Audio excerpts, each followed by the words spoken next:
Good morning guys and welcome to 5th generation hobby shop. Welcome to another unboxing and testing. Shoutout po kay Sir Reynald Santos. Sir, welcome to 5th generation hobby shop. This is the Walther CP99 Compact. Licensed by Walther, 18 rounder, CO2 powered steel ball. 4.5mm steel ball po ang bala. Ayan po. Bolitas po yan at ang hangin niya ay CO2 cartridge, CO2 powered 12G. So ito po siya. This is compact pistol. Officially licensed by Walther. Gumarex brand po. CP99 compact. Ayan. Last piece. Pwede siya lagyan ng flashlight. Pwede siyang lagyan ng red dot optic. Naka-fix yung sight sa front. Sa rear, naka-fix. Pwede mo siyang lagyan na siya ng optic ready na siya. Ayan.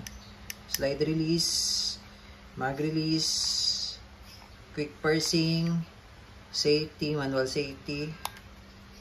Ayan. Walther CP99. So load lang tayo ng CO2 at saka PPs.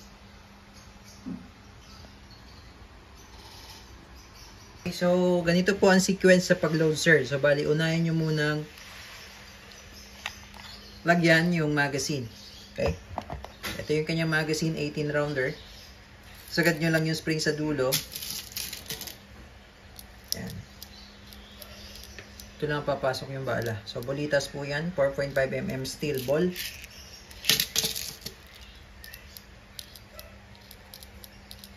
Ayan. Di ko lang siya pupunuin, sir. Ayan. Okay. So, release yung spring. Ngayon, sir, ipapasok natin yung magazine, no? So, sundan nyo lang po yung sequence po, sir, no? Papasok natin yung magazine. Ayan. Tapos, dito naman po yung slot ng CO2. Tanggalin nyo lang yung pinaka-back strap. Tapos, lagay natin sa open position. Yan. Nakikita nyo pong arrow. Merong open. Pag ganun po yung open, ito naman yung power position. So, lagay lang muna natin siya sa open position, no? Sure. Open position. Ayan. So, pag nakalagay siya sa open position, hindi nyo po marirelease yung magazine. Ayan, kakalang kasi siya. Kaya po, pinapalagay ko na yung magazine para po, pagka nilagyan nyo na siya ng CO2, naka-steady lang siya dito. No? Naka-steady lang yung magazine. Loaded na siya. Loaded, no? Magazine. So, lagay lang natin siya sa open position. Okay. Load tayo ng CO2. Okay. So, load lang tayo, lagyan lang natin ng oil, silicone oil. Every time po na maglo-load kayo ng CO2, lagyan nyo lang ng oil. Okay, tapos pasok natin tong CO2 cartridge. Yan. Ngayon, sir, hihigpitan ko po ito, tong wheel. So, ang higpit po niyan, counterclockwise. Pigilan ko lang yung CO2 para hindi umikot. Kasi higpitan ko to. Ito naka-open position pa rin, no? Yan, open position pa rin yan. Yan, higpitan ko lang po. Pero, hindi ibig sabihin na pag hinigpitan ko po ito, ano na po, nabutas na yung CO2. Hindi, naka-standby lang po yan. Nakaabang lang po yan dyan. Okay? Unless kung ilagay natin siya sa power position. Ilagay ko lang yung backstrap. Okay? So, yan. So, loaded na tayo. May nakaabang ng CO2, pero hindi pa po yun first. Ibig sabihin po, hindi pa siya butas, no? Kahit na i-stock mo siya ng ilang buwan, taon, nandun lang yung CO2 na yun, hindi yun mauubos kasi nga po, hindi pa siya nakalagay sa power position. Unless kung lagay mo siya sa power position, saglit lang, ubos agad yun. So ngayon nakaabang lang siya. Loaded lang tayo ng magazine, yung magazine pinasok kanina may bala. Ngayon, i-stock mo lang siya, kunwari, i-stock mo lang.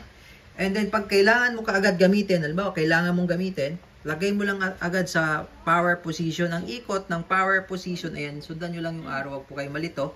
Ang ikot po, pag ganun, no?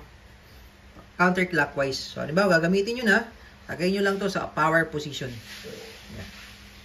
Yan yung power position. So, ibig sabihin, na first na po, ibig sabihin, na butas na yung CO2.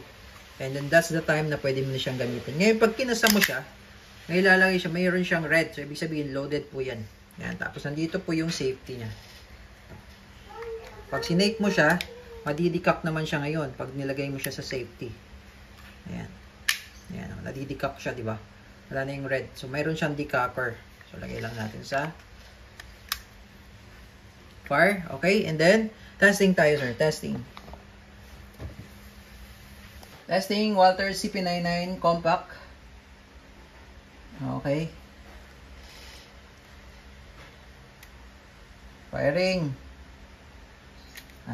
Masa. Okay, na-decap pala siya. Okay, yan. May red siya indicator. That means loaded. Firing.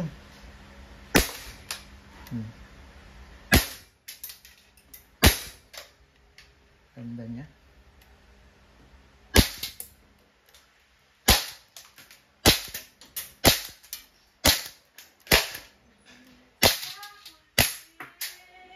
Yan.